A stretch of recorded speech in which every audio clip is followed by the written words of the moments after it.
sa kapwa Nathan. sa sakuna. Ay, masala. Atika.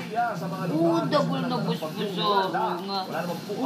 Nano mo buri mo sabihan kanya. Nano, mira gula taring matamo ni. Mira gula ring matamo kanyan. Tilos-tilos ka pa mo. Sana mga babae natin nagdadala ng relief Dito, goods dito sa Sagip Kapamilya Warehouse. At syempre, ang daan-daang volunteers natin dito ay halos tuloy-tuloy din sa kanilang pagkakarga ng relief goods. Nathan!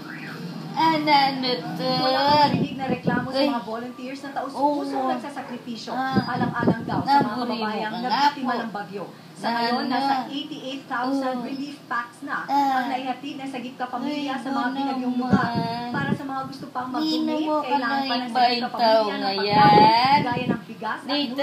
Hanggang alas 6, pwedeng ihatid ang relief goods dito sa number 13 Examiner Street, Quezon City o sa Esguerra Gate ng ABS-CBN Compound.